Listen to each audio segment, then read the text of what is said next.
Halo semua, gue Luna.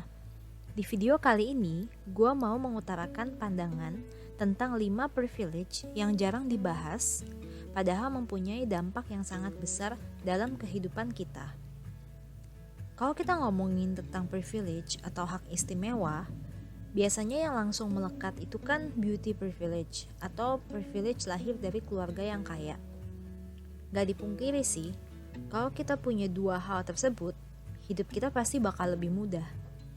Banyak orang yang bakal suka sama kita bisa beli barang apapun yang kita mau, bisa kuliah di universitas bagus, atau bahkan sampai ke luar negeri, bisa liburan ke tempat-tempat yang bagus, bisa liburan mahal, dan sebagainya.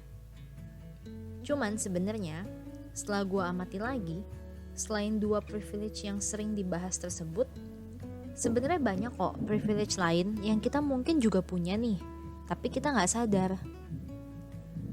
Karena itu, tujuan gua untuk ngebahas hal ini adalah supaya kita lebih aware dan lebih menghargai hal-hal baik yang kita punya nih dalam hidup, yang nggak selalu berhubungan sama fisik ataupun materi. Dari 5 privilege yang bakal gua bahas ini, mana sih yang kalian ternyata tuh udah punya?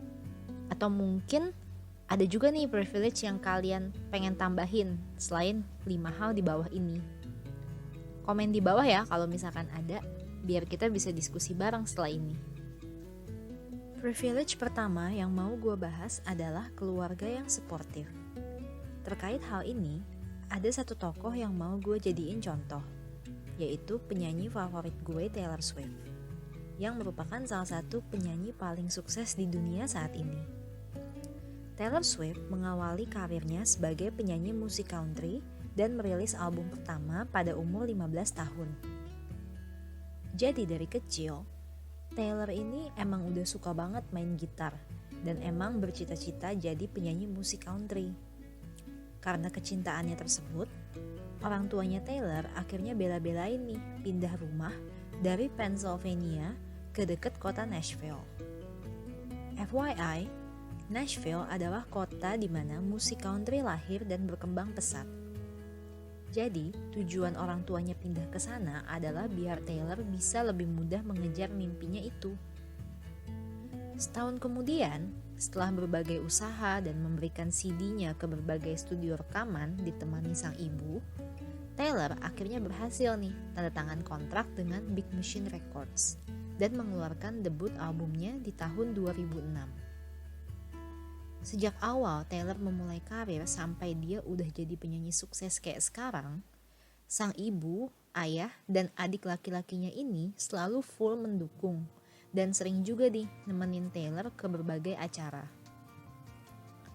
Dari contoh kisah Taylor Swift tersebut, kita bisa ngelihat bahwa dukungan keluarga secara emosional maupun finansial ini mempunyai peran penting nih dalam jalan hidup seseorang.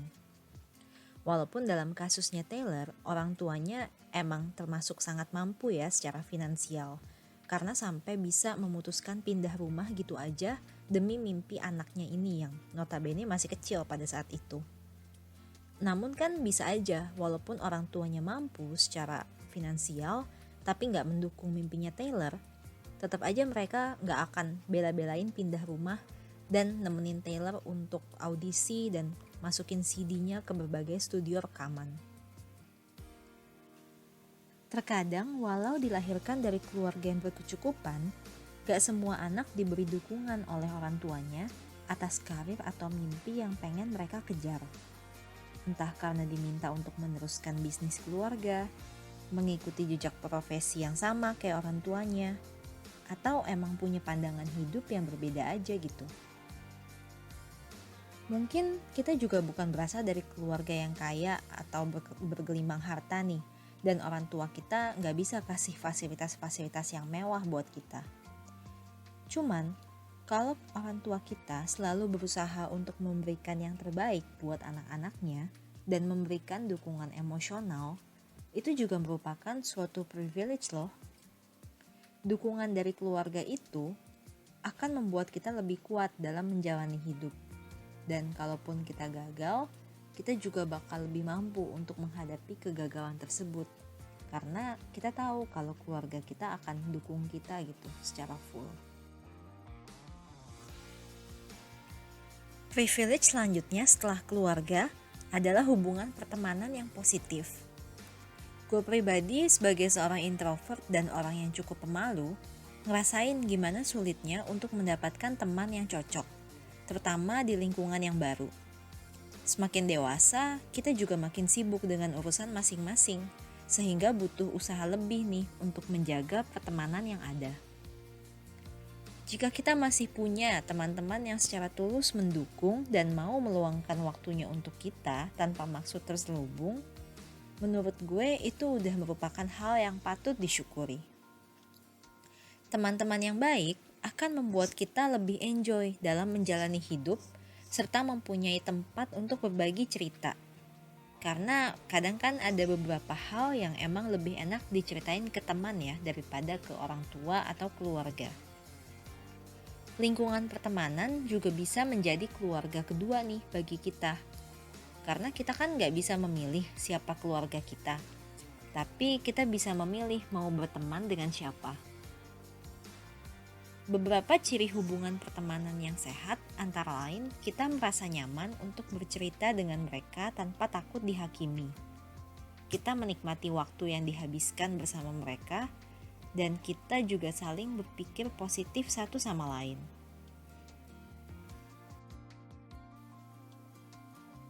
Privilege selanjutnya yang akan gue bahas pasti relate banget nih buat yang udah pada jadi karyawan, yaitu privilege punya lingkungan kerja yang sehat.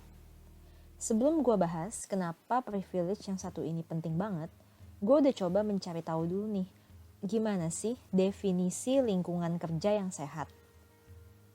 Kalau dalam dokumen yang dirilis oleh Organisasi Kesehatan Dunia atau WHO yang berjudul WHO Healthy Workplace Framework and Model yang ditulis oleh John Barton dan rilis pada tahun 2010, dijelaskan bahwa pengertian lingkungan kerja yang sehat adalah tempat di mana semua orang bekerja sama untuk mencapai visi yang disepakati berkaitan dengan kesehatan dan kesejahteraan pekerja.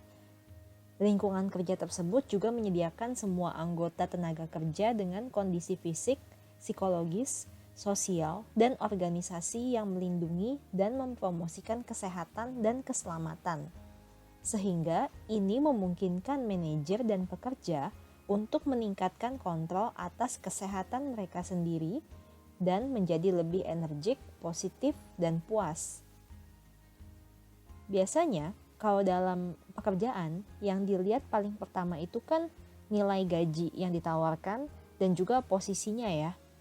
Kedua hal tersebut emang penting sih dan mampu untuk diukur secara jelas gitu. Cuman ada satu hal lagi nih yang gak kalah penting, yaitu lingkungan sosial tempat kerja itu sendiri. Kalau misalkan lingkungan kerja kita itu gak sehat, biasanya rentan terjadi persaingan yang saling menjatuhkan, saling ngomongin, kondisi kesehatan mental dan fisik kita nggak diperhatikan, dan atasan yang biasanya nggak membimbing dengan baik, tapi cuma take credit aja atas pekerjaan yang kita lakukan. Hal-hal tersebut biasanya akan membuat kita jadi nggak betah, dan membuat apa yang kita kerjakan menjadi semakin sulit gitu, karena lingkungannya nggak mendukung. Walaupun mungkin di beberapa kasus kita digaji besar, cuman banyak juga loh orang yang akhirnya nggak betah walaupun diberi gaji yang besar karena lingkungan kerjanya itu toksik. Apalagi kita kan sebenarnya menghabiskan sebagian besar waktu kita untuk kerja ya, kayak dari pagi sampai sore, bahkan kadang sampai malam. Makanya nih, kalau misalkan kita beruntung untuk mendapatkan lingkungan pekerjaan yang sehat, di mana teman-teman kerja kita ini positif, gak suka ngomongin dari belakang, terus atasan kita juga mau mendengarkan dan membimbing kita, itu juga merupakan suatu privilege. Nah, kita harus menggunakan kesempatan ini untuk belajar sebaik mungkin dan juga memberikan pekerjaan yang sebaik mungkin kepada kantor tempat kita bekerja. Karena kalau soal pekerjaan itu kan gak selalu tentang bayarannya ya. Namun kita juga bisa memperoleh ilmu dan pengalaman dan juga berguna nih untuk karir kita ke depannya. Selanjutnya gue mau bahas mengenai privilege mempunyai mental health yang sehat. Pada tahun 2019, penyanyi dan artis Selena Gomez pernah menceritakan pengalaman saat dirinya dalam kondisi mental yang tidak stabil. Selena mengutarakan bahwa rasanya semua luka dan kecemasan memenuhi dirinya secara bersamaan. Dan itu merupakan salah satu momen paling menakutkan dalam hidupnya. Hal tersebut Selena utarakan dalam pidatonya saat menerima Maclean Award sebagai mental health advocacy. Terkadang masih juga nih ada anggapan kalau kita good looking, kaya, atau populer, otomatis hidup kita pasti bebas dari masalah dan mental kita pasti baik-baik aja atau selalu happy gitu. Padahal gak selalu gitu loh kasusnya. Banyak artis-artis terkenal yang ternyata struggles dengan mental health issue.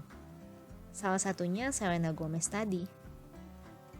Emang gimana sih ciri-ciri kalau mental kita itu masih sehat atau dalam kondisi yang baik? Menurut WHO, kesehatan mental adalah kondisi di mana seorang individu menyadari kemampuan dirinya, dapat menghadapi stres normal dalam hidup, dapat bekerja secara produktif, dan mampu memberikan kontribusi kepada komunitasnya. Jadi, kalau lo merasa masih bisa menghadapi stres secara wajar dan masih bisa beraktivitas dengan normal sehari-harinya, berarti kesehatan mental lo masih oke lah ya. Walaupun kita semua pasti punya masalah atau suka stres juga dalam hidup, selama masih dalam batas wajar. Kesehatan mental sebenarnya sama pentingnya dengan kesehatan fisik. Saat kita berada dalam kondisi mental yang gak stabil, biasa kita bakal kesulitan berpikir dengan lebih jernih dan sulit untuk melakukan kegiatan sehari-hari kayak konsentrasi di sekolah atau pekerjaan. Sayangnya, kesehatan mental masih kurang diperhatikan karena gak selalu terlihat secara jelas. Kalau misalkan lu jatuh dari sepeda terus luka, kan kelihatan langsung nih ya lukanya dan perlu diobati gitu. Cuman kalau kita habis mengalami sesuatu yang membuat kita trauma, bisa aja dari luar kita terlihat baik-baik aja, padahal sebenarnya kita butuh bantuan profesional. Karena itu, kita juga perlu lebih pengertian dan bersikap baik terhadap sesama nih. Karena kita nggak tahu kalau misalkan di dalam hati mereka sedang mengalami stres atau struggle yang nggak kelihatan dari luar. Kita juga perlu terus menjaga mental health kita dengan berpikir positif, istirahat saat emang udah diperlukan, dan melakukan kegiatan-kegiatan yang membuat kita happy. Privilege kelima dan yang terakhir mau gua bahas adalah kebebasan untuk menentukan pilihan hidup. Sadar gak sih, kalau kita termasuk manusia yang beruntung jika kita punya kebebasan dalam menentukan pilihan hidup kita. Kita bisa milih mau bekerja di mana, memilih pasangan hidup yang emang kita cintai, apa yang pengen kita lakuin besok, atau sesimpel memilih makanan yang mau kita makan nanti. Hal ini mungkin terlihat sepele ya, namun banyak loh manusia di dunia ini yang gak punya hak untuk memilih dalam hidupnya. Contohnya aja orang-orang yang lahir di negara dengan kondisi perang terus-menerus. Mereka gak punya privilege untuk membuat rencana hidup dan selalu hidup dalam kecemasan. Atau para wanita yang masih berada dalam budaya menikah secara paksa juga gak bisa menentukan jalan hidupnya sendiri. Selain kasus-kasus ekstrim tersebut, terkadang seseorang juga nggak bisa memilih jalan hidupnya secara bebas karena keterbatasan ekonomi atau mempunyai anggota keluarga lain yang harus mereka utamakan. Jadi, jika lu mempunyai kebebasan untuk memilih dalam hidup, gunakanlah kesempatan tersebut untuk membuat pilihan yang emang sesuai dengan hati lu. Selama itu nggak merugikan orang lain ya tentunya. So, dari 5 privilege yang udah gue bahas, privilege apa nih yang lo punya? Kalau ada satu atau lo bahkan punya semuanya, berarti lo termasuk orang yang beruntung. Menyadari privilege yang kita punya bukan berarti kita sombong atau berarti hidup kita bebas dari masalah ya. Cuman, ini dapat meningkatkan kesadaran diri sehingga kita bisa menjalani hidup dengan lebih bersyukur dan gak lupa untuk menolong orang lain. Jika lo suka dengan video ini, jangan lupa untuk klik like dan subscribe ya. Selanjutnya, gue juga bakal bahas-bahas beberapa hal lain yang gak kalah menarik. See ya!